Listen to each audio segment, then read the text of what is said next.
Suamiku jatuhkan talak 3, dan langsung pergi membeli rumah mewah untuk ibu mertua dan gundiknya, menggunakan uangku. Kugagalkan rencana mereka. Langsung kublokir kartu ATM, dan kubekukan semua kartu kreditnya. Kupermalukan mereka semua.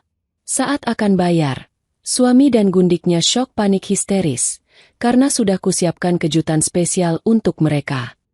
Sebelum ceritanya dimulai, silahkan tulis di kolom komentar dari daerah mana saja teman-teman yang menyimak cerita ini.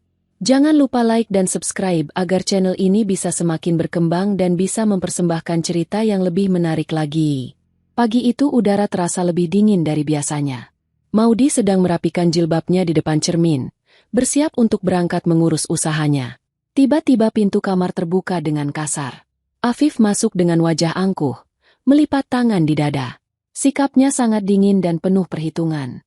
Maudy menatap suaminya dari pantulan cermin, merasa ada sesuatu yang tidak beres. Selama beberapa bulan terakhir, sikap Afif memang sudah banyak berubah. Pria yang selama ini seluruh kebutuhan hidupnya ditanggung oleh Maudy itu kini sering pulang larut malam dan bersikap kasar. Namun, Maudy tidak pernah menyangka bahwa pagi ini akan menjadi puncak dari segala pengkhianatan suaminya. Afif melangkah maju mendekati Maudy. Wajahnya tidak menunjukkan rasa bersalah sama sekali. Dengan suara lantang dan penuh kesombongan, ia menatap tajam ke arah istrinya. "Maudy, aku jatuhkan talak 3 kepadamu hari ini juga." Kalimat itu meluncur begitu saja dari mulut Afif tanpa ragu sedikitpun. Maudy terdiam sejenak, mencoba memproses kalimat yang baru saja ia dengar. Talak 3. Bukan talak 1 yang masih bisa diperbaiki, melainkan talak 3 yang langsung memutuskan ikatan pernikahan mereka secara mutlak. "Aku sudah muak hidup denganmu," lanjut Afif dengan nada merendahkan. "Kamu selalu merasa paling hebat hanya karena kamu yang mencari uang. Kamu tidak pernah menghargaiku sebagai suami. Mulai hari ini, aku membebaskan diriku darimu. Aku dan Zahwa akan membeli rumah baru. Kami akan membangun keluarga bahagia yang direstui oleh ibu. Zahwa adalah wanita yang jauh lebih baik darimu.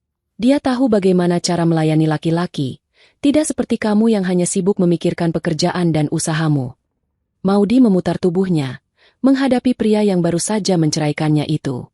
Hatinya memang terasa nyeri mendengar kenyataan bahwa suaminya berselingkuh dan ibunya sendiri merestui perselingkuhan tersebut. Namun, air matanya menolak untuk jatuh. Logika dan ketegasannya sebagai seorang pengusaha langsung mengambil alih perasaannya. Ia menatap Afif dari atas sampai bawah.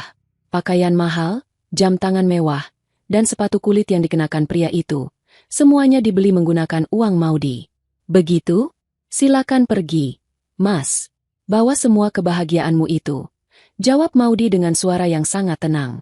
Tidak ada teriakan marah, tidak ada tangisan memohon, dan tidak ada piring yang beterbangan. Ketenangan Maudy justru membuat Afif sedikit terkejut. Pria itu mengira istrinya akan menangis meraung-raung dan memohon agar tidak ditinggalkan. Namun, melihat respons istrinya yang begitu dingin, harga diri Afif merasa tersentil. Ia mendengus kesal, lalu segera mengambil koper yang ternyata sudah ia siapkan sejak malam sebelumnya. Tanpa menoleh lagi, Afif melangkah keluar dari kamar dan membanting pintu dengan sangat keras. Setelah kepergian Afif, keheningan menyelimuti kamar tersebut. Maudy duduk di tepi tempat tidur, menarik napas panjang. Pernikahan yang ia bangun dengan susah payah kini hancur berkeping-keping. Selama ini ia selalu menuruti permintaan Ibu Lestari yang tidak pernah puas dengan pemberiannya.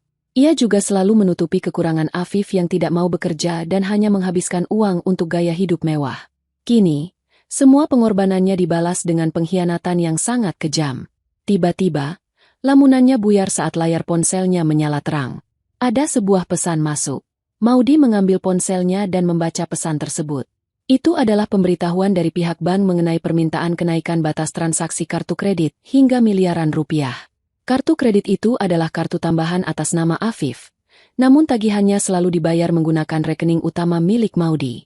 Permintaan kenaikan batas transaksi yang tiba-tiba dan dalam jumlah yang sangat besar itu membuat insting bisnis Maudy langsung bekerja. Maudy segera menghidupkan komputer jinjingnya. Ia teringat bahwa beberapa hari yang lalu, Afif sempat menggunakan komputer itu untuk memindahkan data dari gawainya dan lupa mengeluarkan akun perpesanannya. Dengan cepat, Maudy membuka aplikasi pesan tersebut. Berbagai deretan percakapan langsung terpampang di layar. Perhatian Maudi tertuju pada grup obrolan yang hanya berisi 3 orang, yaitu Afif, Zahwa, dan Ibu Lestari. Maudi membaca setiap pesan dalam obrolan tersebut dengan teliti. Dadanya bergemuruh menahan amarah yang mulai memuncak. Terbaca jelas rencana busuk yang telah mereka susun dengan sangat rapi. Afif berjanji kepada Zahwa untuk membelikan sebuah rumah mewah di kawasan perumahan elit siang ini juga. Mereka berencana untuk membayar uang muka perumahan tersebut menggunakan kartu kredit yang selama ini diberikan Maudi kepada Afif. Lebih parahnya lagi, Ibu Lestari ikut mendukung rencana tersebut dan menyuruh Afif untuk mengambil uang sebanyak-banyaknya dari Maudi sebelum pergi. Pastikan kamu menggesek kartunya hari ini juga. Nak, perempuan pelit itu pantas mendapatkan pelajaran. Setelah rumahnya terbeli atas nama Zahwa, kita langsung tinggalkan dia, tulis Ibu Lestari dalam pesan tersebut. Maudi membaca pesan itu berulang kali, memastikan bahwa ia tidak salah baca. Kebencian ibu mertuanya ternyata sudah sampai pada tahap ingin merampok hartanya. Di pesan yang lain, Zahwa membalas dengan penuh semangat. Terima kasih, Mas Afif sayang. Aku sudah tidak sabar tinggal di rumah baru kita. Jangan lupa pakaian yang rapi hari ini. Kita harus terlihat meyakinkan di depan petugas pemasarannya. Ibu juga sudah aku siapkan setelan yang bagus. Maudi menutup wajahnya dengan kedua tangan, lalu tertawa pelan. Tawanya bukan tawa kebahagiaan, melainkan tawa kepahitan yang bercampur dengan rasa muak yang luar biasa. Suaminya menjatuhkan talak kepadanya, lalu langsung pergi bersama selingkuhannya dan ibu kandungnya untuk membeli rumah mewah menggunakan uangnya. Sungguh sebuah lelucon yang sangat buruk. Maudi teringat bagaimana perjuangannya membangun usaha dari nol. Ia bekerja keras siang dan malam, menemui klien dari berbagai kota, dan memeras keringat untuk mengembangkan perusahaannya. Di saat ia banting tulang, Afif hanya duduk santai di rumah, bermain permainan video, atau berkumpul dengan teman-temannya menghamburkan uang. Setiap kali Maudi meminta suaminya untuk mulai mencari pekerjaan atau membantu mengurus perusahaan, Ibu Lestari selalu pasang badan membela anaknya. Mertuanya itu selalu beralasan bahwa tugas mencari uang bisa dilakukan oleh siapa saja, dan Afif sebagai kepala keluarga tidak boleh terlalu lelah. Maudi yang saat itu masih sangat menghormati mertuanya hanya bisa mengalah dan menelan kekecewaannya. Namun kebaikan hatinya ternyata dianggap sebagai kebodohan oleh keluarga suaminya. Mereka menganggap kekayaan Maudi adalah milik mereka sepenuhnya. Mereka merasa berhak mengambil apa saja tanpa perlu meminta izin. Dan kini, puncaknya adalah perselingkuhan yang dilakukan secara terang-terangan. Zahwa, wanita yang sering dibawa Ibu Lestari ke rumah dengan alasan sebagai kerabat jauh, ternyata adalah wanita simpanan suaminya. Maudi membaca kembali rincian transaksi yang direncanakan oleh Afif siang ini. Uang muka yang akan dibayarkan mencapai 1,5 miliar rupiah. Angka yang sangat besar, bahkan untuk ukuran Maudi. Afif sengaja meminta kenaikan batas transaksi ke pihak bank karena batas sebelumnya tidak akan cukup untuk menutupi nilai uang muka tersebut. Mereka benar-benar merencanakan perampokan ini dengan sangat teliti, memanfaatkan momen perceraian agar Maudi terkejut dan tidak sempat mengurus masalah keuangannya. Sayangnya, mereka salah memilih lawan. Maudi bukanlah wanita lemah yang akan menangis meratapi nasibnya saat diceraikan. Ia adalah seorang pemimpin perusahaan yang terbiasa menghadapi masalah besar dan mengambil keputusan dengan cepat. Pengkhianatan ini telah membangkitkan sisi paling kejam dalam dirinya. Ia tidak akan membiarkan sepeser pun uang hasil keringatnya jatuh ke tangan pengkhianat. Maudi segera bangkit dari tempat tidurnya. Ia berjalan menuju lemari pakaian dan memilih setelan kerja terbaiknya. Ia memastikan penampilannya hari ini sangat sempurna dan berwibawa. Tidak boleh ada sedikit pun tanda kelemahan di wajahnya. Hari ini, ia akan memberikan pelajaran hidup yang paling berharga kepada mantan suami, ibu mertua, dan selingkuhan suaminya. Pelajaran bahwa keserakahan selalu memiliki bayaran yang sangat mahal. Dengan langkah mantap, Maudi keluar dari kamarnya. Ia berjalan menyusuri rumah besarnya yang kini terasa jauh lebih lega tanpa kehadiran pria benalu itu. Ia melirik ke arah garasi. Salah satu mobil mewah milik perusahaannya sudah tidak ada di tempatnya. Mobil itu pasti dibawa oleh Afif untuk memamerkan kekayaannya di depan Zahwa dan petugas pemasaran perumahan. Maudi tersenyum miring. Mobil itu adalah langkah pertama dari rencana pembalasan dendamnya. Ia akan mengambil kembali semua yang menjadi miliknya, sampai tidak tersisa sedikit pun untuk mereka. Kehancuran Afif dan keluarganya baru saja dimulai, dan Maudi akan memastikan mereka merasakan setiap penderitaannya. Maudi duduk di ruang kerjanya yang luas, menatap pemandangan kota dari balik jendela kaca. Suasana hatinya sangat dingin dan penuh perhitungan. Tanpa membuang waktu sedetik pun, ia mengangkat gagang telepon dan menghubungi Burhan. Burhan adalah pengacara pribadi sekaligus penasihat hukum perusahaannya yang sangat handal. Pria itu sudah mendampingi Maudy selama bertahun-tahun dan mengetahui semua seluk-beluk perjanjian pranikah serta aset-aset yang dimiliki oleh Maudy. Panggilan telepon itu tersambung dengan cepat pada dering kedua. "Selamat pagi, Bu Maudy. Ada yang bisa saya bantu pagi ini?" Sapa Burhan dengan nada profesional di seberang sana. "Pagi, Burhan. Saya butuh bantuanmu segera. Hari ini juga, pastikan seluruh akses keuangan, rekening bank, dan kartu kredit atas nama saya yang saat ini dipegang oleh Afif dibekukan secara menyeluruh. Jangan biarkan ada satupun transaksi yang berhasil lolos." Perintah Maudy dengan suara yang sangat tegas dan tanpa keraguan sedikit pun. Terdengar hening sejenak dari ujung telepon. Burhan yang sudah sangat mengenal karakter kliennya itu segera menyadari bahwa sesuatu yang besar baru saja terjadi. "Baik, Bu Maudy. Saya akan segera menghubungi pihak bank dan mengurus semua dokumen pembekuannya. Apakah ada masalah serius yang terjadi? Afif baru saja menjatuhkan talak 3 kepada saya pagi ini. Dan sekarang, dia sedang dalam perjalanan untuk membeli sebuah rumah mewah bersama selingkuhannya dan ibunya menggunakan kartu kredit milik saya.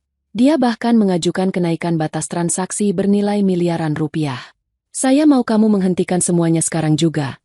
Jelas Maudy dengan nada yang sangat tenang, seolah ia sedang membicarakan masalah pekerjaan biasa. "Saya mengerti, Bu Maudy. Saya akan memotong semua akses keuangannya detik ini juga. Selain itu, saya sarankan kita juga mulai memproses penarikan aset-aset perusahaan yang selama ini digunakan oleh Pak Afif secara pribadi. Termasuk kendaraan bermotor yang saat ini dibawanya," usul Burhan dengan sigap. "Lakukan semuanya, Burhan. Siapkan surat penarikan kendaraannya sekarang juga. Bawa tim penarik barang bersamamu. Saya akan mengirimkan lokasi keberadaan mereka sebentar lagi. Kita akan memberikan kejutan besar untuk mereka di sana," ucap Maudy sambil menyunggingkan senyum tipis yang penuh dengan rencana pembalasan. Setelah menutup telepon dengan Burhan, Maudy segera menghubungi manajer keuangan pribadinya di bank tempat ia menyimpan dana utamanya. Ia harus memastikan secara langsung bahwa tidak ada uang sepeser pun yang bisa mengalir keluar tanpa persetujuannya. Ia melalui proses verifikasi data yang ketat dan memberikan perintah langsung untuk mengunci semua kartu tambahan yang berada di tangan Afif. Manajer bank tersebut mengonfirmasi bahwa semua kartu telah diblokir dan tidak dapat digunakan untuk bertransaksi dalam bentuk apapun. Sementara itu, di tempat yang berbeda, sebuah mobil mewah melaju membelah jalanan kota dengan kecepatan sedang. Di dalam mobil tersebut, suasana terasa sangat meriah dan penuh dengan tawa kebahagiaan palsu. Afif duduk di balik kemudi dengan dada membusung, merasa dirinya adalah pria paling sukses dan berkuasa di dunia. Di kursi penumpang depan, Zahwa duduk dengan anggun, memoles wajahnya berulang kali sambil sesekali melirik kagum ke arah interior mobil mewah tersebut. Di kursi belakang, Ibu Lestari bersandar dengan nyaman, tersenyum bangga melihat putranya yang akhirnya membuang istri yang selama ini ia benci. "Mas Afif, kamu benar-benar hebat," puji Zahwa dengan suara manjanya. "Akhirnya kamu berani mengambil keputusan untuk menceraikan perempuan sombong itu. Aku sudah tidak sabar untuk segera pindah ke rumah baru kita. Pasti rumahnya sangat besar dan mewah. Teman-temanku pasti akan sangat iri melihat kehidupanku sekarang." Afif tertawa pongah mendengar pujian dari selingkuhannya itu. "Tentu saja, Zahwa. Aku ini laki-laki. Aku yang pantas memimpin. Selama ini Maudy terlalu berkuasa hanya karena dia kebetulan memiliki usaha yang berjalan lancar. Tapi sekarang, aku akan mengambil apa yang menjadi hakku. Uang di kartu ini lebih dari cukup untuk membayar uang muka rumah impian kita, dan sisa hidup kita akan terjamin." Ibu Lestari menimpali dari kursi belakang dengan nada meremehkan. "Ibu sudah bilang dari dulu, Nak, perempuan seperti Maudy itu tidak tahu cara menghormati suami. Dia selalu sibuk bekerja dan melupakan kewajibannya melayani kamu. Berbeda dengan Zahwa yang selalu mengerti kebutuhanmu. Ibu sangat merestui hubungan kalian.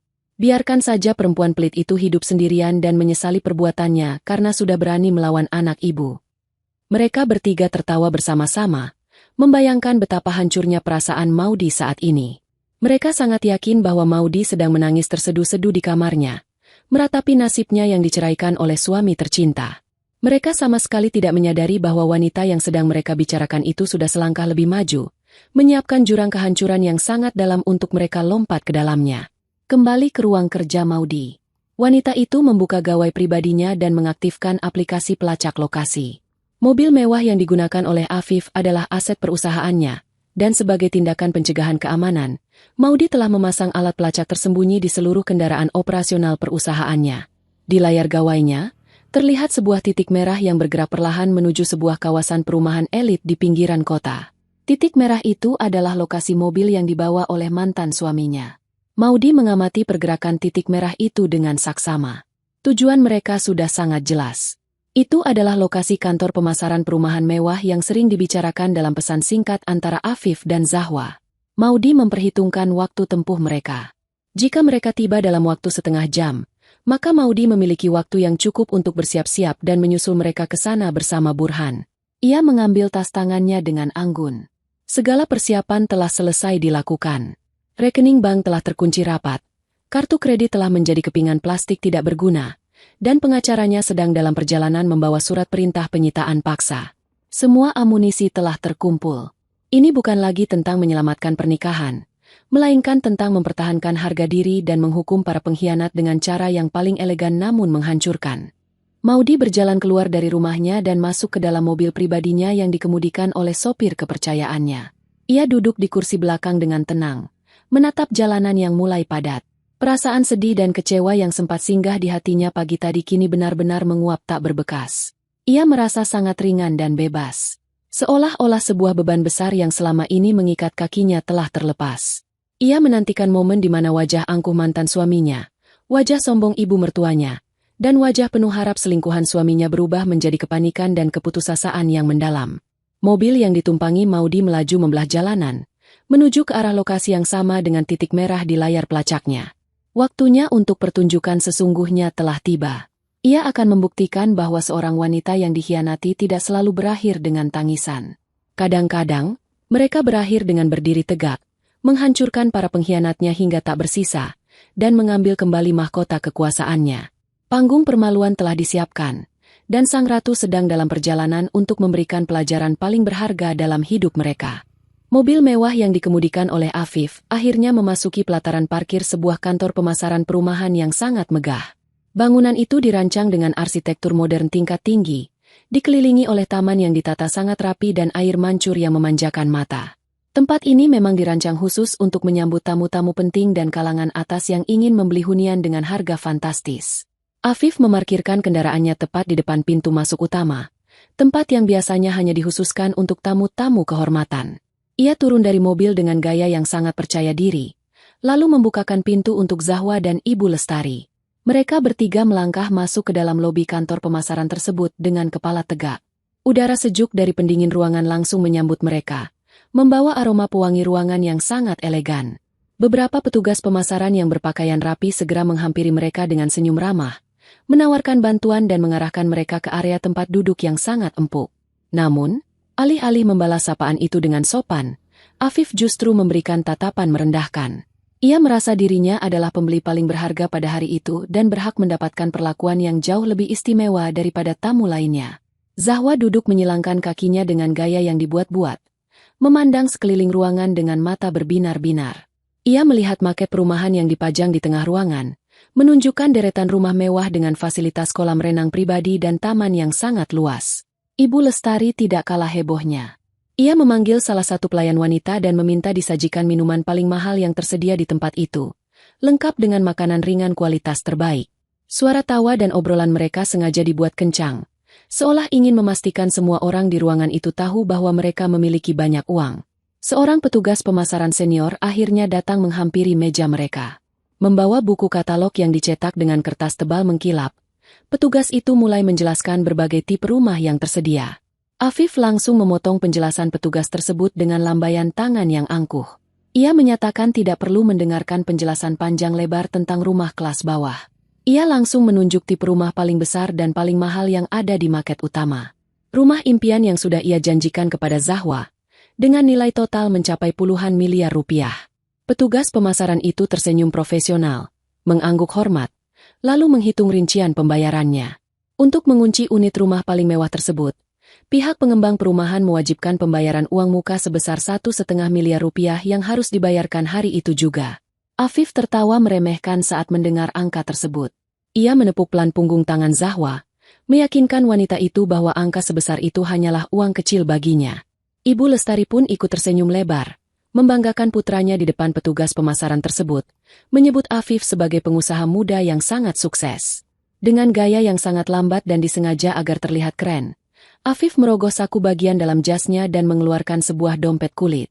Ia menarik keluar sebuah kartu prioritas yang dikhususkan untuk nasabah dengan simpanan dalam jumlah besar. Kartu itu sebenarnya adalah kartu tambahan dari rekening utama milik Maudi, namun Afif selalu memperlakukannya seolah-olah itu adalah hasil keringatnya sendiri. Ia menyerahkan kartu tersebut kepada petugas pemasaran dengan ujung jarinya.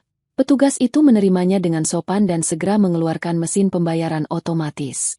Suasana di meja itu sangat santai saat petugas mulai memasukkan nominal 1,5 miliar rupiah ke dalam mesin.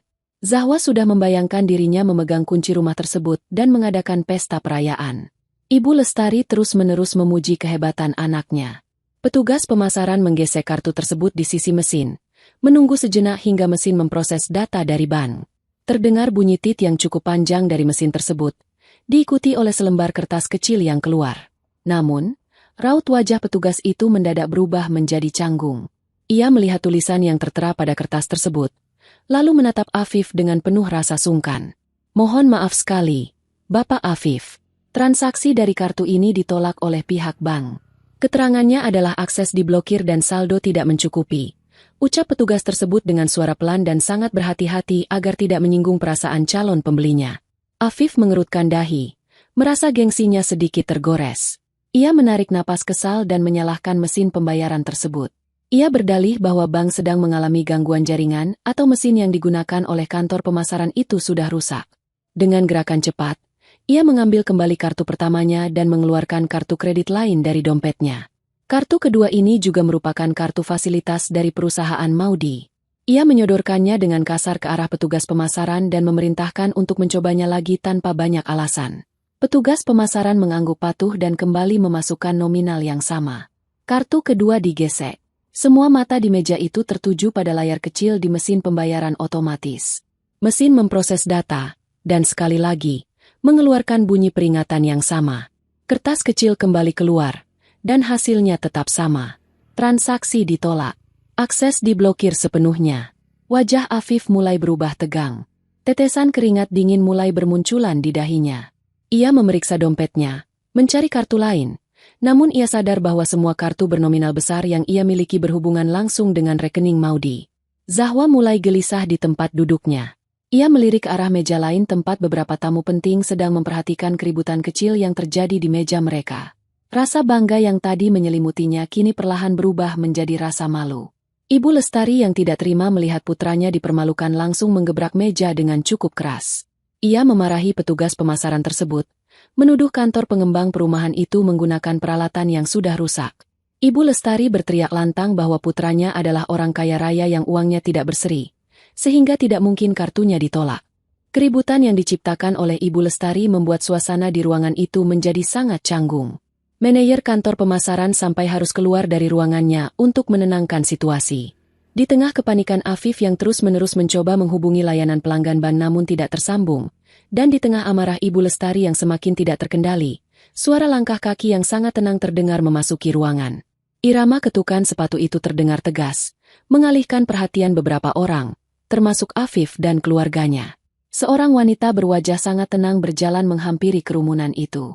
Postur tubuhnya sangat tegak, memancarkan aura kekuasaan dan kepercayaan diri yang luar biasa. Ia berhenti tepat di belakang kursi yang diduduki oleh Zahwa. Wanita itu menatap dingin ke arah 3 orang yang kini wajahnya memucat seketika melihat kehadirannya. Semua omong kosong tentang gangguan jaringan dan mesin yang rusak langsung terhenti. Mesinnya tidak rusak. Ibu. Uang anak ibu yang memang tidak ada. Suara wanita itu terdengar sangat jernih dan tajam, memecah keheningan di sekitar meja tersebut. Maudi berdiri di sana seperti seorang hakim yang siap menjatuhkan vonis, menatap mantan suami, ibu mertua, dan selingkuhan suaminya dengan tatapan paling merendahkan yang pernah ia berikan. Permainan baru saja dimulai, dan Maudi memegang seluruh kendali atas hidup mereka. Kehadiran Maudi di tengah-tengah kemewahan kantor pemasaran itu ibarat sambaran petir di siang bolong bagi Afif, Zahwa, dan Ibu Lestari. Mereka bertiga mematung di tempat masing-masing. Mulut Ibu Lestari yang tadinya terbuka lebar untuk memaki petugas pemasaran kini terkatup rapat. Rahangnya seolah terkunci melihat menantu yang selalu ia remehkan berdiri dengan penuh wibawa. Zahwa menundukkan kepalanya dalam-dalam, menyembunyikan wajahnya yang kini memerah pada menahan malu yang amat sangat. Sementara itu, Afif menelan ludah dengan susah payah. Matanya bergerak-gerak gelisah mencari jalan keluar dari situasi yang sangat mencekik ini. Maudi tidak mempedulikan keterkejutan mereka. Ia menoleh ke arah manajer pemasaran yang berdiri tidak jauh dari meja tersebut. Dengan senyum sopan namun penuh ketegasan, Maudi meminta maaf atas keributan yang terjadi. Ia menjelaskan dengan suara yang cukup keras agar terdengar oleh tamu-tamu penting lainnya di ruangan itu. Ia menyatakan bahwa pria yang duduk di hadapan mereka itu berniat menipu pihak pengembang. Maudi menegaskan bahwa kartu yang digesek tadi adalah miliknya, dan ia telah memblokir semua akses keuangan pria benalu itu beberapa saat yang lalu karena pria itu baru saja menceraikannya untuk lari bersama wanita simpanannya. Pernyataan Maudi yang diucapkan dengan sangat tenang dan tertata itu menimbulkan suara bisik-bisik dari meja-meja di sekitarnya. Beberapa tamu penting yang tadinya hanya memperhatikan dari jauh kini menatap terang-terangan ke arah kelompok Afif dengan tatapan jijik dan mencemooh. Kata-kata pengangguran, penipu, dan pria benalu mulai terdengar lamat-lamat dari mulut para pengunjung. Zahwa tidak tahan lagi menghadapi tekanan sosial yang begitu berat. Ia menangis histeris, menutupi wajahnya dengan tas. Merasa harga dirinya sudah diinjak-injak hingga hancur lebur di depan orang-orang kaya yang selama ini ia puja-puja. Mendengar putranya dihina dan ditelanjangi aibnya di depan umum, amarah Ibu Lestari kembali meledak. Ia tidak bisa menerima kenyataan bahwa wanita yang selalu ia anggap remeh kini berani mempermalukan keluarga mereka.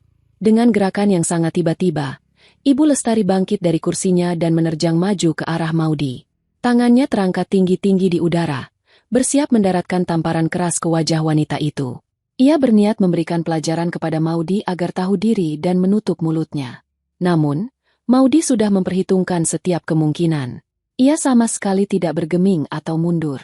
Tepat sebelum tangan kasar itu menyentuh wajahnya, Maudi dengan tangkas menangkap pergelangan tangan ibu mertuanya itu dan menahannya dengan cengkeraman yang cukup kuat. Ia menatap tajam langsung ke dalam mata Ibu Lestari yang menyala-nyala karena marah. Maudi memperingatkan dengan nada yang sangat dingin dan mematikan, bahwa jika tangan itu berani menyentuhnya, ia akan langsung melaporkan tindakan penyerangan tersebut ke pihak kepolisian. Maudi mengingatkan bahwa di ruangan itu terdapat banyak saksi mata dan kamera pengawas yang merekam setiap gerakan mereka. Mendengar ancaman penjara, nyali Ibu Lestari langsung menciut. Ia menarik tangannya dengan kasar dan kembali duduk sambil menggerutu tidak jelas. Afif merasa posisinya semakin terpojok. Sebagai seorang laki-laki yang selalu menjunjung tinggi harga diri palsunya, ia tidak bisa membiarkan dirinya terlihat seperti pecundang miskin di depan Zahwa dan banyak orang. Ia menggebrak meja, berdiri menantang Maudi.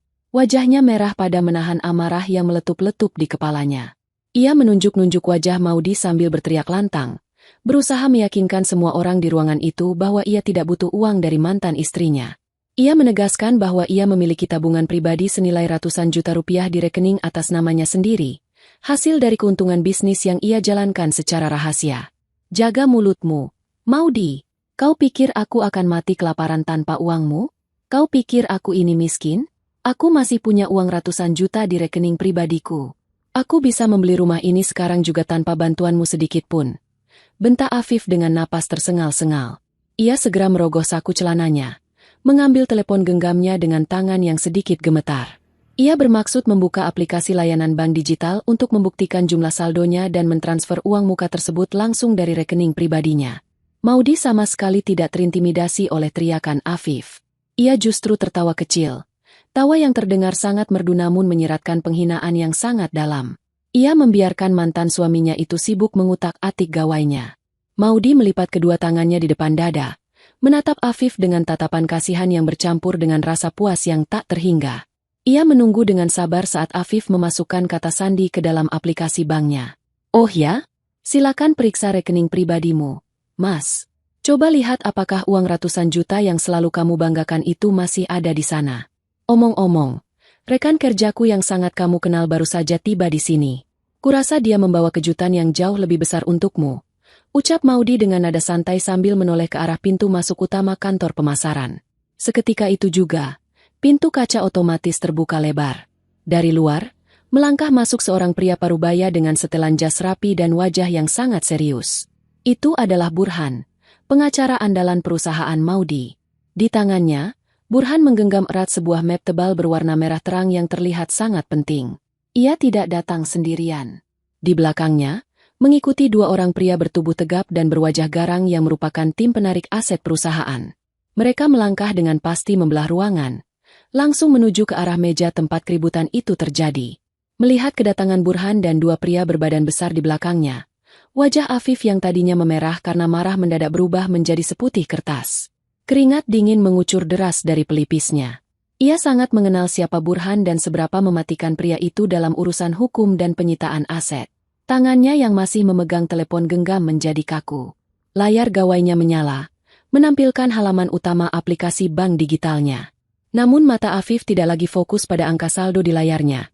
Pandangannya terkunci pada map merah tebal di tangan pengacara tersebut, menyadari bahwa panggung permaluan ini masih jauh dari kata selesai. Kehancurannya baru saja memasuki babak yang paling mengerikan. Burhan melangkah dengan tenang membelah ruangan yang mendadak hening tersebut. Setiap ketukan langkah sepatunya di atas lantai marmer terdengar seperti detak waktu yang menghitung mundur kehancuran Afif.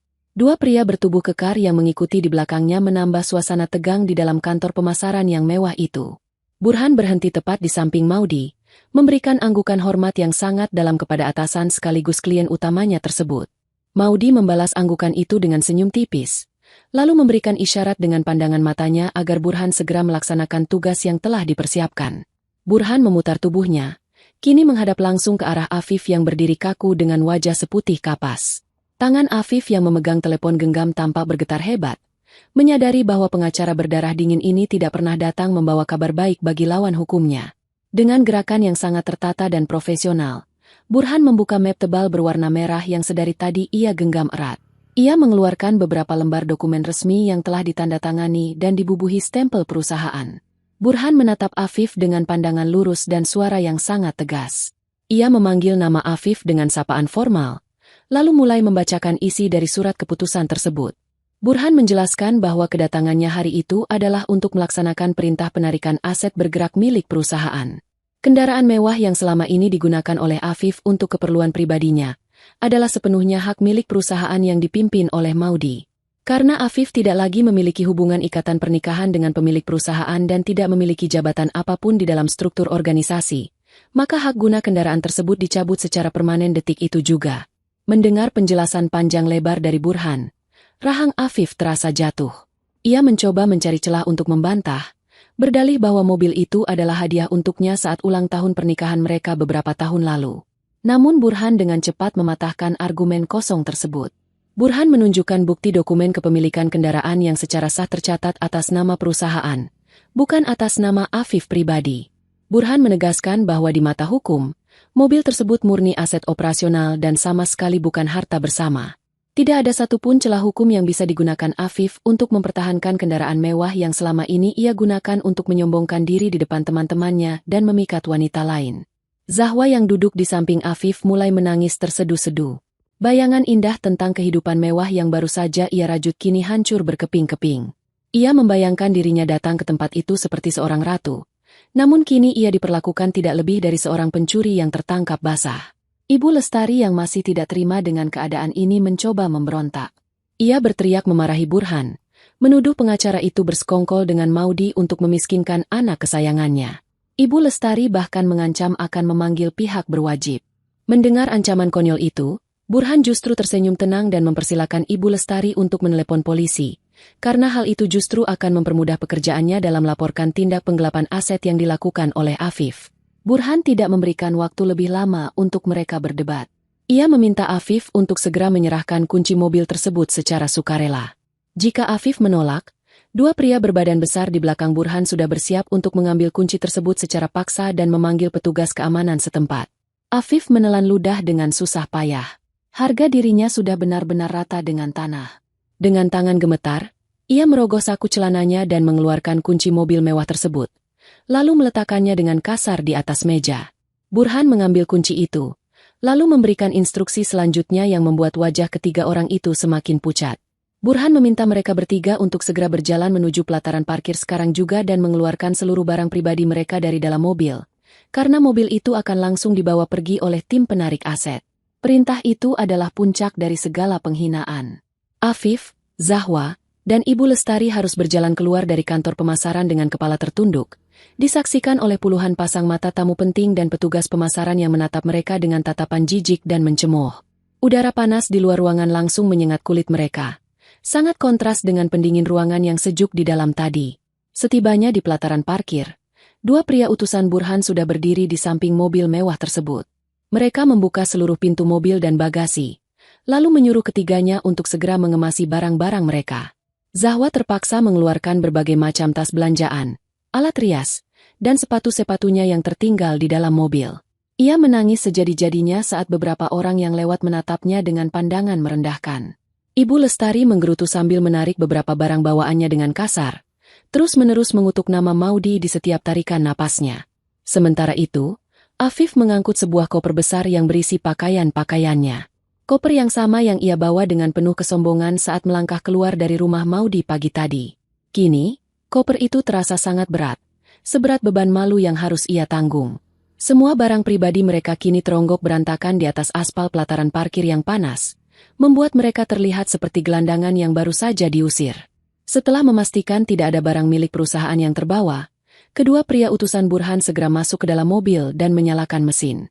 Kendaraan mewah itu perlahan bergerak meninggalkan pelataran parkir, membawa serta seluruh sisa harga diri yang dimiliki oleh Afif. Ketiga orang itu kini berdiri di bawah terik matahari, dikelilingi oleh tumpukan barang-barang mereka sendiri. Debu jalanan beterbangan mengenai wajah mereka, menambah kesan menyedihkan dari penampilan mereka yang tadinya sangat rapi dan wangi. Zahwa yang sudah tidak tahan dengan panas dan rasa malu yang mencekik itu mulai merengek kepada Afif. Sambil menghentakkan kakinya ke aspal, Zahwa menuntut Afif untuk segera memesan kendaraan angkutan dalam jaringan kelas atas. Ia menolak keras jika harus menaiki kendaraan umum biasa yang panas dan sesak dengan membawa barang sebanyak ini. Ia mengingatkan Afif tentang janji-janjinya untuk memberikan kehidupan bak seorang putri raja. Zahwa terus-menerus mendesak Afif untuk membuktikan bahwa pria itu masih memiliki uang ratusan juta di rekening pribadinya, seperti yang ia teriakkan di dalam ruangan tadi. Merasa terus didesak dan dicurigai oleh wanita yang ia cintai, Afif mencoba menenangkan Zahwa. Ia mengusap wajahnya yang bersimbah peluh dan mengangguk pelan. Ia mengeluarkan telepon genggamnya, bersiap untuk membungkam mulut semua orang dengan sisa uang tabungan rahasianya. Uang itu adalah hasil jerih payahnya mengumpulkan sisa-sisa dana yang ia ambil secara diam-diam dari perusahaan Maudi selama bertahun-tahun. Ia sangat yakin bahwa uang tersebut masih tersimpan aman di rekening pribadinya dan cukup untuk menyewa tempat tinggal sementara yang layak serta memenuhi gaya hidup mereka selama beberapa bulan ke depan. Dengan jari yang masih sedikit gemetar, Afif membuka aplikasi perbankan di telepon genggamnya. Ia memasukkan kata sandi dengan tergesa-gesa. Mata Zahwa dan Ibu Lestari ikut menatap tajam ke arah layar kecil itu, berharap melihat deretan angka yang bisa menyelamatkan mereka dari penderitaan ini. Aplikasi itu memuat data selama beberapa detik yang terasa seperti berjam-jam. Ketika halaman utama akhirnya terbuka, mata Afif membelalak lebar. Mulutnya terbuka tanpa suara. Ia mengucek matanya berulang kali, tidak percaya dengan apa yang tertera di layarnya. Angka saldo yang tertera di sana bukanlah ratusan juta seperti yang ia harapkan. Saldo akhirnya menunjukkan angka 0. Tidak ada sepeser pun uang yang tersisa. Semuanya lenyap tanpa bekas, meninggalkan Afif dalam jurang keputusasaan yang paling gelap. Afif berdiri mematung menatap layar telepon genggamnya dengan napas yang tertahan di tenggorokan. Matanya terpaku pada satu angka 0 besar yang seolah menertawakan seluruh kebodohan dan kesombongannya. Lututnya terasa lemas, hampir tidak mampu menopang berat badannya sendiri. Keringat dingin mengalir semakin deras membasahi kemeja mahalnya. Ia menekan tombol segarkan pada aplikasi tersebut berulang kali, berharap bahwa itu hanyalah sebuah kesalahan sistem atau gangguan jaringan semata. Namun berulang kali pula layar itu menampilkan hasil yang sama. Tabungan rahasia yang selama ini ia kumpulkan dengan susah payah, uang yang menjadi jaminan masa depannya bersama Zahwa, lenyap tak berbekas begitu saja. Ibu Lestari yang sedari tadi ikut memperhatikan layar telepon genggam putranya langsung menjerit histeris. Ia merebut gawai itu dari tangan Afif dengan kasar, memeriksa layarnya dari jarak yang sangat dekat. Ketika menyadari bahwa angka tersebut benar-benar nyata, wajah wanita parubaya itu berubah menjadi pucat pasi. Kepanikan luar biasa melanda hatinya. Ia mengguncang-guncang bahu putranya, menuntut penjelasan kemana perginya uang ratusan juta yang selalu dibanggakan Afif selama ini. Ibu Lestari terus mendesak dengan suara melengking, bertanya-tanya apakah uang tersebut ikut dibekukan oleh Maudi dan pengacaranya yang licik itu. Afif menggelengkan kepalanya dengan pandangan kosong. Pikirannya melayang pada kejadian beberapa bulan yang lalu. Ia teringat pada sebuah pertemuan rahasia yang ia adakan bersama kakak kandung Zahwa. Pria bernama Ranto itu datang kepadanya membawa sebuah proposal bisnis yang tampak sangat menjanjikan. Ranto menawarkan sebuah peluang penanaman modal dengan keuntungan berlipat ganda dalam waktu singkat. Ranto meyakinkan Afif bahwa bisnis tersebut sangat aman dan dikelola oleh orang-orang terpercaya. Karena tergiur oleh janji manis dan bayangan keuntungan besar yang bisa membuatnya kaya raya tanpa harus bergantung pada Maudi, Afif dengan gegabah memindahkan seluruh uang tabungannya ke rekening milik Ranto tanpa meninggalkan sisa sepeser pun. Kesadaran itu menghantam dada Afif seperti godam besi. Ia baru menyadari bahwa selama beberapa minggu terakhir, Ranto sangat sulit dihubungi. Setiap kali Afif menanyakan perkembangan uangnya, Ranto selalu memberikan berbagai macam alasan yang tidak masuk akal. Lalu akhirnya nomor teleponnya tidak pernah aktif lagi. Tubuh Afif gemetar hebat menahan amarah yang meledak-ledak. Ia menoleh perlahan ke arah Zahwa yang berdiri tidak jauh darinya. Tatapan matanya yang tadinya penuh dengan cinta dan bujuk rayu kini berubah menjadi tatapan penuh kebencian dan kebuasan yang mengerikan. "Kemana kakakmu membawa uangku?" Suara Afif terdengar rendah dan bergetar karena menahan amarah. Ia melangkah maju mendekati Zahwa, tidak lagi mempedulikan pandangan orang-orang di sekitar mereka. Zahwa melangkah mundur dengan wajah kebingungan. Ia menggelengkan kepalanya dengan cepat, menyatakan bahwa ia sama sekali tidak tahu menahu tentang urusan bisnis antara Afif dan kakaknya. Zahwa bersikeras bahwa ia tidak pernah mencampuri urusan pekerjaan keluarganya dan tidak menyangka bahwa kakaknya tega melakukan penipuan. Namun pembelaan Zahwa itu sama sekali tidak berguna di telinga Afif yang sudah dikuasai oleh keputusasaan dan kemarahan. Afif merasa telah ditipu habis-habisan oleh wanita yang demi dirinya ia rela membuang seorang istri yang sangat setia dan kaya raya. Mendengar penjelasan bahwa uang putranya telah dibawa kabur oleh keluarga Zahwa, amarah Ibu Lestari meledak melebihi batas kewarasan. Semua kebencian yang tadinya ia tujukan kepada Maudi kini beralih sepenuhnya kepada wanita yang berdiri gemetar di hadapannya itu. Tanpa berpikir panjang, Ibu Lestari menerjang maju seperti orang kesetanan. Tangannya langsung mengayun keras dan mendaratkan tamparan yang sangat kuat ke pipi Zahwa. Suara tamparan itu bergema cukup keras di area pelataran parkir, membuat beberapa pejalan kaki menghentikan langkah mereka untuk menonton pertunjukan memalukan tersebut. Zahwa menjerit kesakitan sambil memegangi pipinya yang memerah. Ia mencoba membela diri dan meminta Ibu Lestari untuk tenang. Namun wanita parubaya itu sudah tidak bisa mendengarkan apa-apa lagi. Ibu Lestari mencaci maki Zahwa dengan kata-kata paling kotor yang bisa ia pikirkan. Ia menuduh Zahwa dan keluarganya sebagai komplotan penipu yang sengaja merencanakan semua ini untuk memeras harta anaknya. Ia menyebut Zahwa sebagai perempuan tidak tahu diri yang hanya membawa malapetaka bagi keluarganya. Tidak puas hanya dengan menampar, Ibu Lestari kembali maju dan menarik rambut Zahwa dengan sangat kasar. Pertengkaran fisik yang sangat brutal terjadi di tengah pelataran parkir yang terik. Zahwa yang merasa diserang secara tidak adil mulai membalas perlakuan Ibu Lestari. Ia mendorong tubuh wanita parubaya itu hingga terhuyung ke belakang. Zahwa membalas makian itu dengan suara melengking, menyebut Afif sebagai pria bodoh yang terlalu mudah ditipu. Zahwa berteriak bahwa ia sangat menyesal telah membuang waktunya bersama pria pengangguran yang ternyata miskin dan tidak berguna. Mendengar kata-kata hinaan dari wanita simpanannya, Afif kehilangan kendali. Ia ikut campur dalam pertengkaran itu, menarik lengan Zahwa dengan kasar dan memakinya sebagai perempuan matre yang tidak punya hati. Mereka bertiga kini saling serang, saling dorong, dan saling melontarkan kutukan satu sama lain di depan tumpukan barang-barang mereka. Keluarga bahagia yang baru saja merencanakan kehidupan mewah beberapa jam lalu itu kini saling memangsa satu sama lain layaknya sekawanan hewan yang kelaparan. Beberapa petugas keamanan kantor pemasaran sampai harus berlari keluar untuk melerai keributan tersebut. Para petugas keamanan dengan tegas meminta mereka untuk menghentikan perkelahian dan mengancam akan memanggil pihak kepolisian jika mereka terus membuat kekacauan di area properti tersebut. Di tengah kekacauan dan napas mereka yang tersengal-sengal, sebuah suara yang sangat tenang dan elegan memecah ketegangan. Maudi berdiri beberapa meter dari mereka, berlindung di bawah payung hitam yang dipegangi oleh Burhan. Wajah Maudi sama sekali tidak menunjukkan belas kasihan. Ia menikmati setiap detik dari pertunjukan saling menghancurkan yang dilakukan oleh 3 orang pengkhianat di hadapannya itu. Maudi berjalan pelan mendekati tumpukan barang mereka. Dari dalam tas mahalnya, ia mengeluarkan sebuah kunci berbahan logam tebal yang sangat familiar bagi mereka bertiga. Itu adalah kunci cadangan dari rumah peninggalan orang tua Maudi yang selama ini ditempati oleh Ibu Lestari dan Afif. Dengan gerakan yang sangat santai seolah membuang sampah, Maudi menjatuhkan kunci tersebut ke atas aspal tepat di dekat kaki Afif. Bunyi dentingan logam yang beradu dengan jalanan aspal terdengar sangat nyaring di telinga mereka. Ketiga orang itu terdiam, menatap kunci tersebut dengan pandangan penuh tanda tanya dan firasat buruk yang mulai menjalar di dada. "Kalian sudah selesai bertengkarnya?" tanya Maudi dengan senyum miring yang sangat mematikan. "Aku hanya ingin mengingatkan satu hal kecil sebelum aku pergi. Kalian sebaiknya bergegas membereskan sisa barang kalian di rumah itu. Kalian hanya memiliki waktu 1 hari penuh untuk angkat kaki dan mencari tempat tinggal baru. Rumah peninggalan orang tuaku itu sudah laku terjual kemarin sore kepada seorang pengusaha, dan pembelinya akan segera merubuhkan bangunan itu lusa pagi untuk dibangun menjadi tempat usaha."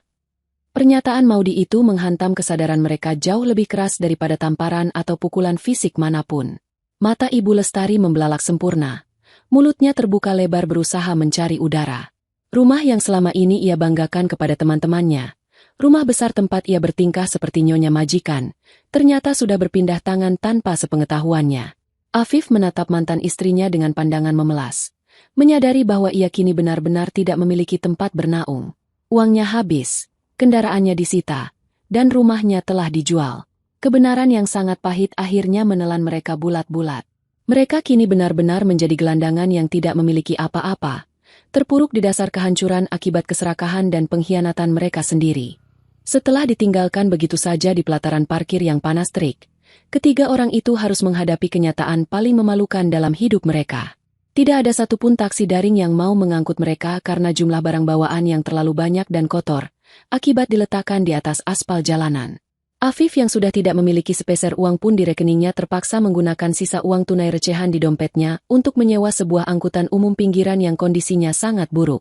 Kendaraan itu berbau asap knalpot yang menyengat, tempat duduknya keras, dan udaranya sangat pengap. Zahwa menangis sepanjang perjalanan, meratapi nasibnya yang harus duduk berdesakan dengan tumpukan koper dan tas di dalam angkutan umum yang kotor tersebut. Ia menutupi hidungnya dengan sapu tangan, merasa sangat jijik dengan keadaan di sekitarnya. Ibu Lestari tidak henti-hentinya mengomel dan menyumpah serapah, mengutuk hari di mana ia melahirkan anak yang begitu bodoh, hingga bisa ditipu habis-habisan oleh keluarga selingkuhannya sendiri. Sementara itu, Afif hanya bisa terdiam membisu dengan pandangan kosong menatap keluar jendela kaca yang buram. Pikirannya buntu, harga dirinya hancur, dan masa depannya tampak sangat gelap gulita.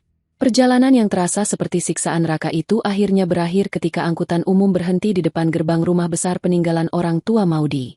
Rumah yang selama ini menjadi tempat mereka berlindung dan menyombongkan diri. Afif mengangkut semua barang bawaan mereka dengan susah payah menuju teras depan. Keringat membasahi seluruh tubuhnya, membuatnya tampak sangat menyedihkan. Ibu Lestari segera merebut kunci dari tangan Afif dan membuka pintu utama dengan tergesa-gesa. Ia sangat ingin segera masuk ke dalam kamarnya yang sejuk, merebahkan tubuhnya di atas kasur yang empuk, dan melupakan semua mimpi buruk hari ini. Namun, begitu pintu utama terbuka lebar, bukan kesejukan dan kemewahan yang menyambut mereka, melainkan keheningan yang menggema dan pemandangan yang membuat jantung mereka seolah berhenti berdetak.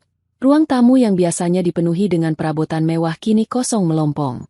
Tidak ada sofa empuk berbahan kulit, tidak ada meja kaca yang berkilau, dan tidak ada televisi layar datar berukuran besar yang selalu menyala sepanjang hari. Bahkan karpet tebal yang selalu menghangatkan kaki mereka pun sudah lenyap tak berbekas. Ibu Lestari berlari masuk ke dalam rumah dengan langkah gontai. Ia membuka setiap pintu ruangan dengan panik. Ruang makan kosong. Meja makan besar beserta kursi-kursinya telah hilang. Dapur bersih tempat penyimpanan berbagai macam makanan mahal juga sudah bersih tak tersisa. Bahkan lemari pendingin berukuran besar pun sudah diangkut pergi. Ia bergegas menaiki tangga menuju kamarnya di lantai atas. Saat membuka pintu kamarnya, ia menjerit histeris hingga jatuh terduduk di atas lantai yang dingin. Kasur, lemari pakaian, dan meja rias kesayangannya sudah tidak ada. Hanya ada ruangan kosong berdebu yang memantulkan suara tangisannya. Afif dan Zahwa menyusul di belakang, berdiri kaku melihat pemandangan tersebut. Maudi benar-benar tidak main-main dengan ucapannya. Wanita itu telah menyuruh orang untuk mengangkut seluruh perabotan dan barang berharga dari dalam rumah tersebut. Mengingat semua perabotan itu memang dibeli menggunakan uang pribadi Maudi, ia berhak mengambilnya kembali kapan saja. Rumah besar itu kini tidak lebih dari sebuah bangunan kosong yang dingin dan tidak memiliki jiwa, persis seperti hati penghuninya. Di mana aku harus tidur malam ini? Anak bodoh, lihat apa yang sudah kau lakukan pada ibumu. Teriak Ibu Lestari sambil memukuli lantai dengan kedua tangannya. Air matanya mengalir deras, menyesali kemewahan yang kini hanya tinggal kenangan. Malam pun tiba menyelimuti rumah tanpa penerangan yang memadai tersebut. Aliran listrik tampaknya juga sudah diputus oleh pihak penyedia layanan, karena tagihan bulanannya belum dibayar oleh Maudy. Mereka bertiga terpaksa duduk lesehan di ruang tengah yang gelap gulita, hanya diterangi oleh cahaya bulan yang masuk dari sela-sela jendela. Perut mereka keroncongan menahan lapar, namun tidak ada uang untuk membeli makanan ringan sekalipun. Udara malam yang dingin menusuk tulang membuat mereka menggigil.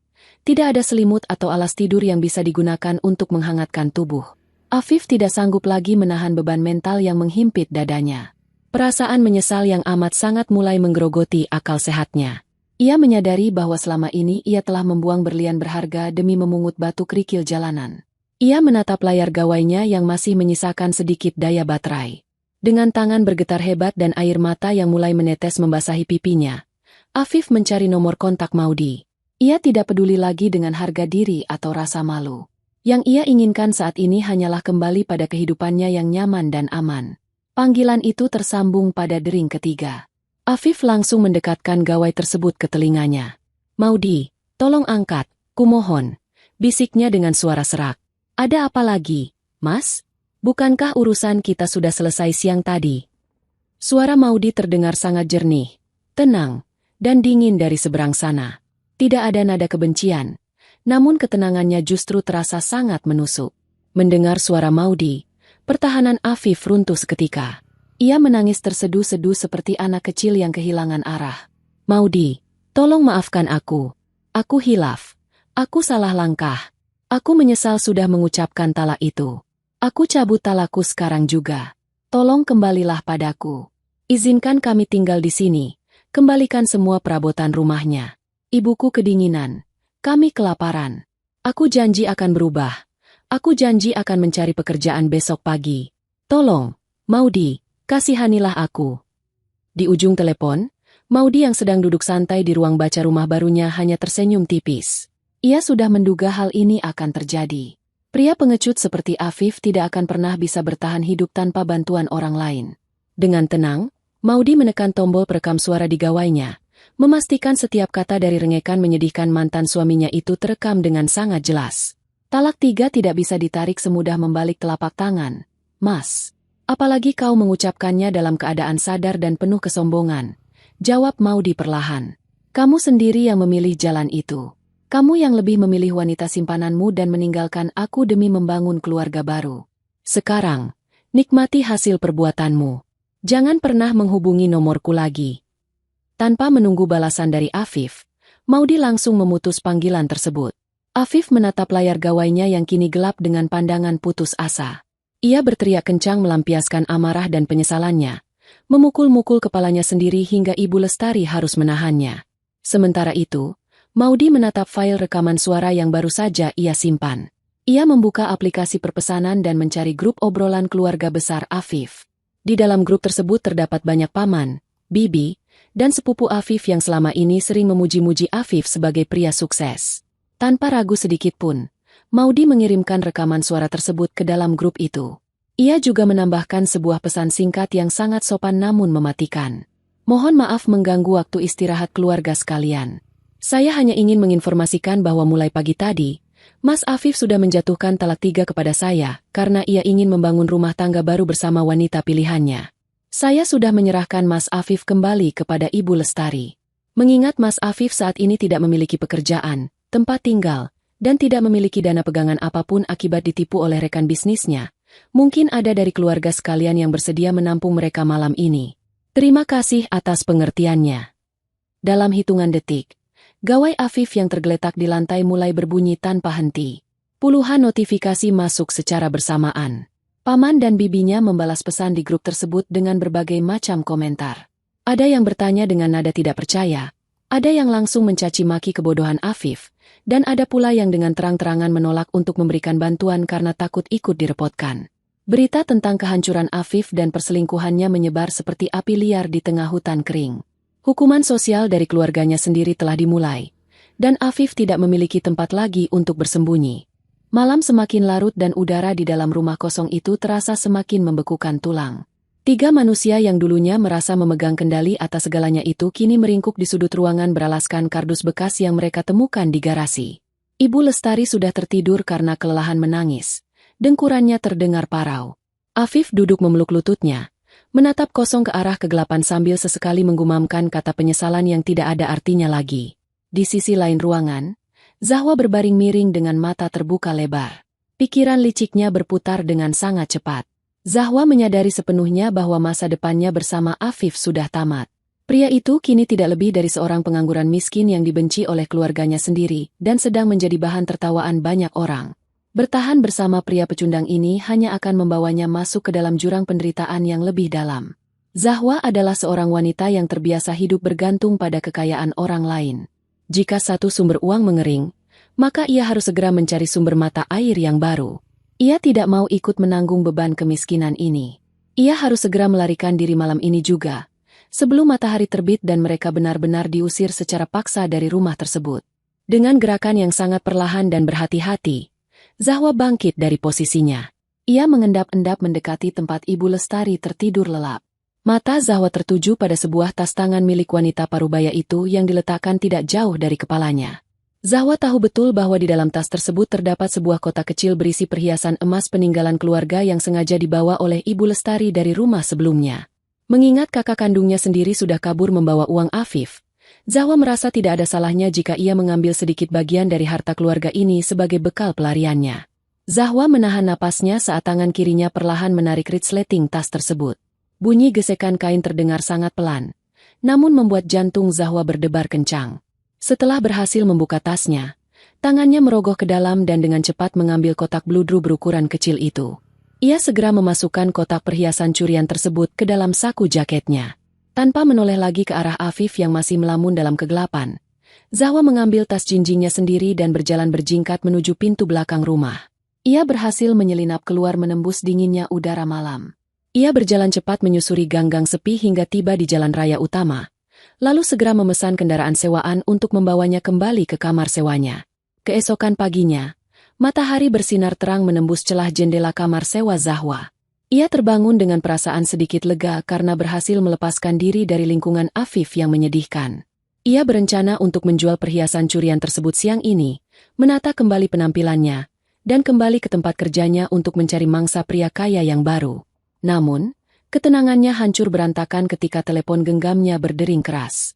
Layar gawainya menampilkan nama atasannya di tempat kerja. Zahwa berdeham pelan, mencoba mengatur suaranya agar terdengar selembut mungkin sebelum mengangkat panggilan tersebut. "Selamat pagi, Bapak. Maaf saya belum bersiap berangkat kerja." Sapa Zahwa dengan nada manis yang dibuat-buat. "Tidak perlu bersiap-siap, Zahwa. Kamu tidak perlu datang ke kantor lagi hari ini, besok, atau selamanya." Suara atasannya terdengar sangat dingin dan penuh kemarahan di seberang telepon. Zahwa terperanjat hebat. Ia bangkit dari tempat tidurnya dengan panik. "Maaf, Bapak. Maksudnya bagaimana? Apakah saya melakukan sebuah kesalahan pekerjaan?" Tanyanya dengan suara bergetar. "Kamu bertanya apa kesalahanmu? Tadi pagi, pihak manajemen menerima sebuah paket dokumen yang dikirimkan oleh kuasa hukum perusahaan besar. Di dalam dokumen itu berisi bukti-bukti lengkap tentang kelakuan burukmu sebagai perusak rumah tangga orang lain. Ada banyak salinan pesan singkat, foto-foto pertemuan rahasiamu, dan bukti transaksi keuangan yang menunjukkan bahwa kamu ikut merencanakan penipuan uang bersama seorang pria beristri. Kami tidak bisa mempekerjakan karyawan dengan moral serendah itu. Keberadaanmu hanya akan merusak nama baik perusahaan. Kamu dipecat dengan tidak hormat hari ini juga. Dan seluruh gajimu bulan ini ditahan untuk menutupi kerugian perusahaan akibat ulahmu. Jangan pernah berani menampakkan wajahmu di kantor ini lagi." Panggilan itu diputus sepihak dengan kasar. Zahwa membeku menatap layar telepon genggamnya. Maudi ternyata tidak hanya menghancurkan Afif, tetapi juga memastikan bahwa Zahwa tidak akan pernah bisa berdiri tegak lagi. Dokumen bukti perselingkuhan itu pasti sudah menyebar ke seluruh bagian kantor, membuatnya masuk ke dalam daftar hitam karyawan di wilayah tersebut. Reputasinya benar-benar hancur lebur tanpa sisa. Ia tidak akan pernah bisa mendapatkan pekerjaan yang layak lagi dengan catatan buruk seperti itu. Namun penderitaan Zahwa ternyata belum mencapai puncaknya. Belum sempat ia mencerna kabar pemecatannya, terdengar suara gedoran pintu yang sangat keras dan kasar dari luar kamarnya. Suara ketukan itu lebih mirip seperti pukulan benda tumpul yang memaksa masuk. Zahwa berjalan perlahan mendekati pintu dengan perasaan takut yang luar biasa. Saat ia membuka pintu kamarnya, dua orang pria bertubuh kekar dengan wajah garang dan bekas luka di lengan mereka sudah berdiri menghalangi jalan keluar. Keduanya menatap Zahwa dengan pandangan mengancam. "Akhirnya kita bertemu juga, Nona Zahwa.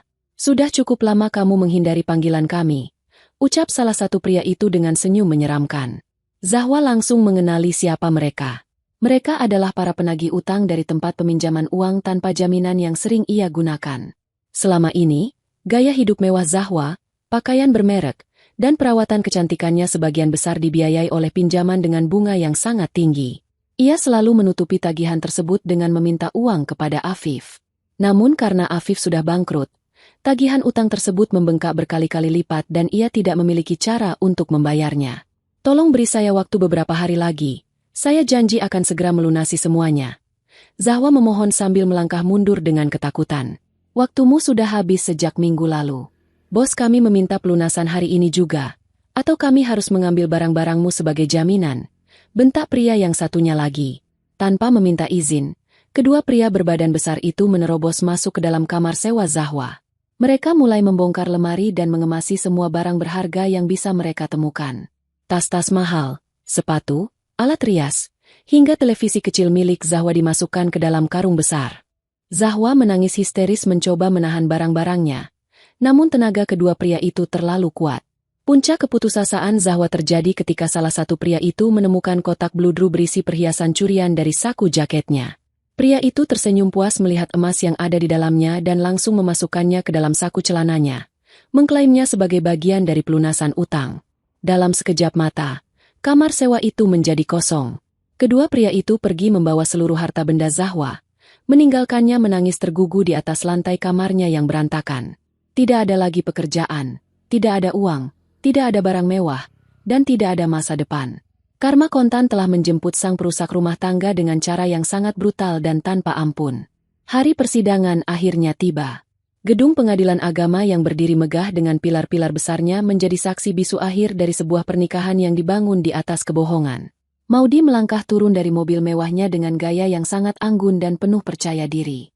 Ia mengenakan setelan pakaian kerja yang sangat rapi, dipadukan dengan jilbab yang disematkan secara elegan.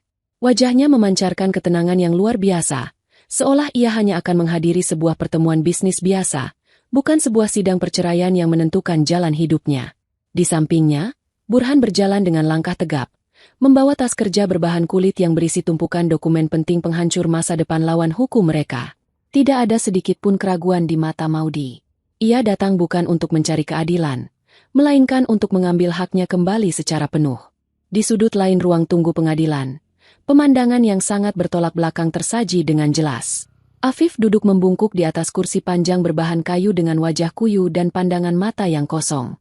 Pakaiannya terlihat kusut, tidak lagi memancarkan aura kesombongan seperti beberapa minggu yang lalu.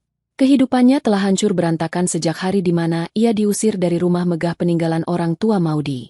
Tidak ada lagi kendaraan mewah, tidak ada lagi kartu dengan batas transaksi miliaran rupiah, dan tidak ada lagi Zahwa yang selalu memujanya.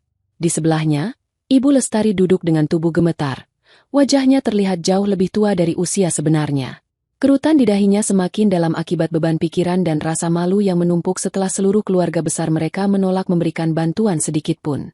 Saat pintu ruang sidang utama dibuka oleh petugas, Maudi dan Burhan melangkah masuk dengan tenang dan mengambil tempat duduk di sisi penggugat.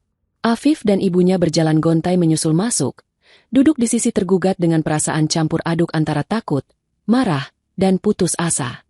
Majelis hakim yang memimpin jalannya persidangan memasuki ruangan dan mengambil tempat di depan. Suasana berubah menjadi sangat hening dan menegangkan saat hakim mengetukkan palu untuk membuka jalannya persidangan hari itu. Agenda sidang kali ini adalah pembacaan putusan akhir mengenai perceraian sekaligus penyelesaian tuntutan pembagian harta benda yang diajukan oleh pihak Afif. Afif, dengan sisa-sisa harga diri dan keputusasaannya, masih berusaha memperjuangkan hak atas kekayaan Maudi. Ia memohon kepada majelis hakim agar menetapkan separuh dari seluruh aset perusahaan dan properti yang dimiliki oleh Maudi sebagai harta bersama yang harus dibagi dua. Afif berdalih bahwa selama masa pernikahan, ia telah banyak memberikan dukungan moral yang memungkinkan usaha Maudi berkembang pesat. Ia mengeluarkan segala macam alasan yang dibuat-buat, mencoba memposisikan dirinya sebagai korban dari seorang istri yang terlalu sibuk bekerja dan melupakan kewajiban rumah tangganya. Ibu Lestari yang duduk di kursi pengunjung ikut mengangguk-anggukan kepalanya, berharap keajaiban datang dan pengadilan memberikan mereka harta yang bisa digunakan untuk menyambung hidup. Namun, semua harapan kosong itu hancur berkeping-keping ketika Burhan berdiri untuk memberikan tanggapan. Dengan suara baritonnya yang tegas dan menggema di seluruh penjuru ruang sidang, Burhan mulai mematahkan setiap argumen yang keluar dari mulut Afif. Pertama-tama, Burhan menyerahkan dokumen perjanjian pranikah yang telah ditandatangani oleh kedua belah pihak sebelum pernikahan berlangsung. Dokumen sah tersebut secara tegas menyatakan bahwa pemisahan harta berlaku secara mutlak sejak awal pernikahan. Segala bentuk kekayaan, aset perusahaan, properti, maupun tabungan yang dihasilkan oleh masing-masing pihak adalah hak milik pribadi dan tidak dapat diganggu-gugat dalam kondisi apapun, termasuk perceraian. Burhan tidak berhenti sampai di situ. Ia kemudian mengeluarkan tumpukan bukti baru dari dalam tas kerjanya dan menyerahkannya kepada majelis hakim. Yang mulia, bukan hanya pihak tergugat tidak berhak atas 1 sen pun dari harta klien saya, namun kami juga memiliki bukti kuat bahwa pihak tergugat telah melakukan tindakan yang sangat merugikan selama masa pernikahan. Ini adalah bukti mutasi rekening, tagihan palsu, dan aliran dana yang menunjukkan bahwa saudara Afif telah mengambil uang perusahaan klien saya secara diam-diam tanpa izin untuk kepentingan pribadinya. Mendengar pernyataan Burhan, wajah Afif berubah sepucat mayat. Ia menelan ludah dengan susah payah. Matanya membelalak menatap tumpukan kertas di meja hakim. Burhan membongkar seluruh kebusukan Afif secara rinci. Pengacara handal itu menjelaskan bagaimana Afif memanipulasi laporan pengeluaran, memalsukan tanda tangan pencairan dana, dan mengalirkan uang ratusan juta rupiah secara berkala ke rekening pribadinya untuk membiayai gaya hidup mewahnya bersama sang wanita simpanan. Bukti-bukti tersebut sangat teliti, terstruktur, dan tidak menyisakan sedikit pun celah bagi Afif untuk mengelak. Semua kebohongannya kini terpampang nyata di bawah terang lampu ruang persidangan. Majelis hakim memeriksa seluruh dokumen yang diserahkan oleh Burhan dengan saksama. Wajah hakim ketua terlihat sangat tegas saat menatap Afif yang kini hanya bisa menundukkan kepalanya dalam-dalam. Afif mencoba membuka mulut untuk memberikan pembelaan, namun kata-kata seolah tersangkut di tenggorokannya. Ia tahu bahwa ia telah kalah telak. Seluruh kejahatan finansial yang ia lakukan secara sembunyi-sembunyi telah tercium oleh ketajaman analisis Maudi dan tim hukumnya. Ibu Lestari yang mendengar semua pemaparan itu hanya bisa menangis tertahan, menyadari bahwa putranya bukan hanya seorang pengangguran, melainkan juga seorang pencuri yang mengambil harta istrinya sendiri. Setelah melakukan musyawarah singkat, majelis hakim akhirnya membacakan putusan akhir. Suara hakim menggema, menetapkan bahwa gugatan cerai yang diajukan dikabulkan sepenuhnya. Hak atas seluruh tuntutan harta yang diajukan oleh Afif ditolak secara keseluruhan karena bertentangan dengan perjanjian pranikah yang sah. Lebih jauh lagi, hakim menegaskan bahwa masalah pengambilan paksa dana perusahaan adalah ranah tindak pidana yang dapat ditindaklanjuti oleh pihak berwenang di luar pengadilan agama. Palu diketuk sebanyak 3 kali. Bunyi ketukan itu menjadi pertanda kebebasan mutlak bagi Maudi dan awal dari penderitaan panjang bagi Afif. Persidangan ditutup. Maudi berdiri dari kursinya, merapikan letak pakaiannya, lalu tersenyum puas ke arah Burhan. Kemenangan ini sudah ia prediksi sejak awal. Namun mendengarnya secara langsung dari mulut hakim memberikan kelegaan yang luar biasa. Ia berjalan melangkah keluar dari ruang sidang tanpa menoleh sedikit pun ke arah mantan suaminya yang masih duduk terpaku di kursinya seperti patung bernyawa. Afif merasa seluruh tulang di tubuhnya dilucuti. Ia tidak memiliki apa-apa lagi. Tidak ada uang, tidak ada istri yang menanggung hidupnya, dan tidak ada masa depan. Dengan langkah terseret-serat, Afif dan ibunya berjalan keluar dari ruang sidang, bersiap menghadapi kenyataan pahit kehidupan di jalanan. Namun, kejutan sesungguhnya baru saja menanti mereka tepat di balik pintu ruang persidangan. Begitu Afif melangkah keluar menuju lorong utama gedung pengadilan, beberapa pria berpakaian sipil namun berbadan tegap langsung mendekatinya dan menghalangi langkahnya. Salah satu dari pria tersebut mengeluarkan lencana kepolisian dan sebuah surat perintah resmi. Afif memundurkan langkahnya dengan panik. Jantungnya berdegup sangat kencang hingga terasa akan meledak. Ia mencoba mencari jalan untuk melarikan diri, namun para petugas penegak hukum itu dengan sigap memegang kedua lengannya agar tidak bisa bergerak kemana-mana. Saudara Afif, Anda kami tahan atas tuduhan tindak pidana penggelapan dana perusahaan dalam jumlah besar. Berdasarkan bukti awal yang telah diserahkan oleh tim hukum perusahaan, Anda diwajibkan ikut bersama kami ke kantor kepolisian untuk menjalani pemeriksaan lebih lanjut, ucap petugas tersebut dengan nada yang sangat tegas dan tidak menerima penolakan. Tanpa banyak bicara, salah satu petugas langsung mengeluarkan borgol logam yang mengkilap dari balik jaketnya. Bunyi logam yang saling bergesekan terdengar sangat mengerikan di telinga Afif. Dalam hitungan detik, kedua pergelangan tangan Afif telah terkunci rapat oleh borgol tersebut. Afif meronta lemah. Air matanya tumpah membasahi pipinya yang kusam. Ia memanggil-manggil nama ibunya, meminta tolong agar dibebaskan dari cengkeraman petugas. Namun tidak ada yang bisa dilakukan oleh siapapun. Hukum tidak mengenal belas kasihan bagi mereka yang terbukti bersalah. Ibu Lestari menjerit histeris melihat putra satu-satunya diborgol dan diseret seperti penjahat kelas bawah. Ia berlari mendekati petugas, memukul-mukul lengan mereka sambil menangis meraung-raung di tengah lorong pengadilan yang disaksikan oleh banyak orang. "Tolong lepaskan anak saya. Dia bukan pencuri. Tolong kasihanilah kami," teriak Ibu Lestari dengan suara serak. Petugas keamanan gedung pengadilan terpaksa turun tangan untuk menenangkan wanita parubaya tersebut dan menahannya agar tidak menghalangi jalannya penangkapan. Maudi yang berdiri tidak jauh dari tempat kejadian tersebut hanya menonton pertunjukan itu dengan wajah datar yang memancarkan kepuasan. Ia menyilangkan kedua lengannya, memastikan bahwa bayaran atas pengkhianatan ini ditebus lunas tanpa ada potongan sedikit pun. Burhan berdiri di sampingnya, memastikan bahwa proses penahanan berjalan sesuai dengan prosedur hukum yang berlaku. Afif digiring berjalan menyusuri lorong, menanggung rasa malu yang tidak akan pernah bisa dihapuskan seumur hidupnya. Pria benalu itu akhirnya mendapatkan tempat peristirahatan yang paling pantas untuknya, yaitu di balik jeruji besi yang dingin dan gelap. Waktu terus bergulir, meninggalkan kenangan buruk di masa lalu dan membawa kenyataan baru bagi setiap manusia sesuai dengan perbuatannya masing-masing. Bagi Afif, waktu terasa berhenti di dalam sel tahanan yang sempit dan pengap. Pria yang dulunya selalu tidur di atas kasur tebal berpendingin ruangan itu kini harus membiasakan diri tidur beralaskan tikar tipis di atas lantai semen yang dingin. Hari-harinya dihabiskan dengan merenungi nasib di balik jeruji besi yang membatasi kebebasannya. Pakaian mewahnya telah digantikan oleh seragam tahanan yang kasar dan bau. Makanan mahal yang selalu ia nikmati setiap hari berganti dengan jatah makanan penjara yang terasa hambar dan sulit ditelan. Setiap malam, Afif meringkuk di sudut selnya, menangis dalam diam saat bayangan kehidupan lamanya berkelebat di dalam pikiran. Ia teringat bagaimana Maudi selalu memenuhi segala keinginannya tanpa pernah banyak bertanya.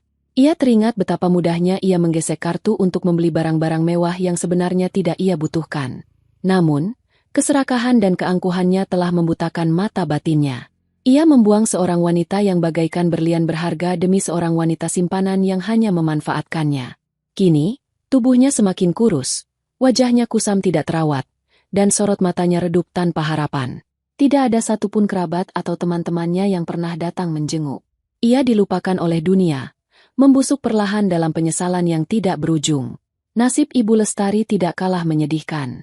Wanita parubaya yang selalu membanggakan dirinya sebagai nyonya besar itu kini harus menghabiskan sisa usianya di sebuah panti jompo yang terletak jauh di pinggiran kota. Fasilitas di tempat itu sangat jauh dari kata mewah. Bangunannya tua, ruangannya harus dibagi dengan banyak orang lanjut usia lainnya, dan perawatannya sangat minim. Setelah penangkapan Afif, Ibu Lestari benar-benar tidak memiliki tempat tinggal. Keluarga besarnya menolak keras untuk menampungnya. Rekaman suara rengekan Afif dan bukti perselingkuhan yang dibagikan oleh Maudi telah membuat seluruh anggota keluarga merasa sangat muak dan malu. Setiap hari, Ibu Lestari duduk di atas kursi roda reot di teras panti jompo, menatap kosong ke arah gerbang masuk. Ia selalu berharap ada salah satu kerabat atau mantan teman arisannya yang datang berkunjung membawakan makanan enak. Namun gerbang itu tidak pernah terbuka untuknya. Hari berganti minggu, minggu berganti bulan. Tidak ada satu orang pun yang peduli padanya. Mulut pedasnya yang dulu selalu digunakan untuk merendahkan Maudi kini hanya bisa menggumamkan penyesalan dan tangisan kesepian. Ia menuai apa yang ia tanam. Kesombongannya telah mengusir orang-orang yang peduli padanya, meninggalkannya sendirian menghadapi masa tua yang dipenuhi penderitaan dan penyesalan yang mendalam. Sementara itu, Zahwa, sang perusak rumah tangga yang sangat memuja harta, harus merasakan kerasnya roda kehidupan yang berputar balik dengan sangat kejam. Hancurnya reputasi di dunia kerja membuat Zahwa tidak bisa lagi bekerja di kantor manapun. Terlilit utang gaya hidup yang sangat besar membuat seluruh hartanya disita secara paksa. Demi menyambung hidup dan mencicil sisa utangnya kepada para penagih berwajah garang, Zahwa terpaksa menurunkan derajatnya hingga ke titik terendah. Ia kini bekerja sebagai buruh cuci piring di sebuah warung makan tenda yang sangat ramai di pinggir jalan raya. Pekerjaan yang sangat menguras tenaga itu perlahan-lahan menghancurkan kecantikan yang selama ini ia banggakan. Tangannya yang dulu selalu dirawat dengan krim mahal kini menjadi kasar, pecah-pecah, dan penuh luka akibat terlalu sering terkena sabun cuci yang keras. Wajahnya selalu terlihat kusam dan berminyak akibat uap panas dari dapur warung makan tersebut. Setiap sore menjelang malam, para penagih utang selalu datang menunggu di depan warung, merampas hampir seluruh upah harian yang baru saja ia terima dari pemilik warung. Zahwa sering menangis terseduh-seduh di belakang tumpukan piring kotor, menyesali kebodohannya yang tergiur oleh harta pria beristri, hingga akhirnya ia sendiri yang terjatuh ke dalam jurang kemiskinan yang sangat menyiksa. Di sisi lain dunia yang sangat berbeda, kehidupan Maudy justru mekar dengan sangat indah. Kegelapan dan penderitaan dari pernikahan masa lalunya tidak meninggalkan bekas luka, melainkan menjadi pupuk yang menyuburkan langkah kesuksesannya. Bebas dari beban mengurus suami benalu dan ibu mertua yang serakah membuat Maudy bisa memusatkan seluruh energi dan pikirannya untuk mengembangkan perusahaannya. Usahanya berkembang sangat pesat, menjangkau berbagai pasar baru hingga menembus kerjasama dengan rekan bisnis dari luar negeri. Pendapatannya melonjak tajam berkali-kali lipat, mengukuhkan posisinya sebagai salah satu wanita pengusaha paling berpengaruh. Sore itu, angin laut berhembus sangat lembut menerpa wajah Maudy. Ia berdiri di gelada atas sebuah kapal pesiar mewah yang sedang berlayar membelah lautan lepas. Pemandangan matahari terbenam yang memancarkan cahaya keemasan terpantul indah di permukaan air laut. Ia mengenakan pakaian yang sangat elegan namun nyaman. Jilbabnya berkibar pelan ditiup angin. Tidak ada lagi gurat kelelahan atau beban di wajahnya. Yang ada hanyalah pancaran kedamaian, kebahagiaan sejati, dan kebebasan yang tidak terkekang oleh apapun. Ia sedang merayakan pencapaian target perusahaan bersama tim kepercayaannya di atas kapal pesiar tersebut. Burhan melangkah perlahan menghampiri Maudy, membawa 2 buah gelas berisi minuman perasan buah segar yang dingin. Ia menyodorkan salah satu gelas tersebut kepada Maudy dengan senyum penuh rasa hormat. Burhan tidak lagi hanya menjadi seorang pengacara bagi Maudy, tetapi telah diangkat menjadi rekan bisnis utama yang mengurus seluruh perlindungan hukum bagi perluasan usaha perusahaan di berbagai negara.